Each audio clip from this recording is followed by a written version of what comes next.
এই মুহূর্তে আমাদের সবার আরও সহনশীল হতে হবে। সাকিব খান।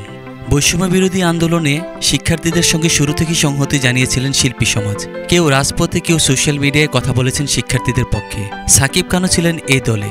নিজের সোশ্যাল হ্যান্ডেল থেকে সমর্থন জানিয়েছেন ছাত্রদের। এবার আন্দোলনে জয়ের পর জানালেন নিজের প্রতিক্রিয়া।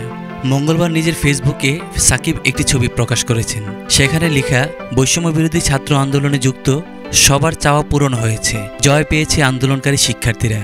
কিন্তু এই জয়ের আনন্দ যেন আমাদের দেশের মানুষের প্রতি ভালোবাসা ও দায়বদ্ধতা ম্লান না করে দেয়। এরপর কিং খান লিখেন, এই মুহূর্তে আমাদের সবার আরও সহানুভূতিশীল হতে হবে। মনে রাখতে হবে সবার আগে দেশ, দেশের মানুষ, দেশের ভাবমূর্তি এবং দেশের সম্পদ। জাতি, ধর্ম, বর্ণ নির্বিশেষে দেশের সব মানুষ যেন নিরাপদে থাকে এবং দেশের সম্পদ সুরক্ষিত থাকে। আসুন সেই চেষ্টা চালিয়ে যাই। এটা আমাদের নৈতিক, সামাজিক এবং রাষ্ট্রীয় দায়িত্ব। শেখ হাসিনার পদত্যাগে উচ্ছ্বাসিত বিনোদন অঙ্গনের অধিকাংশ তারকা নিজেদের সোশ্যাল হ্যান্ডেলে উচ্ছ্বাস প্রকাশ করেছেন তারা। সাদিয়া আয়মান, জোবান, মোস্তফা সরোয়ার ফারুকী, আসিফ আকবর সহ আরও অনেকে রয়েছেন তালিকায়।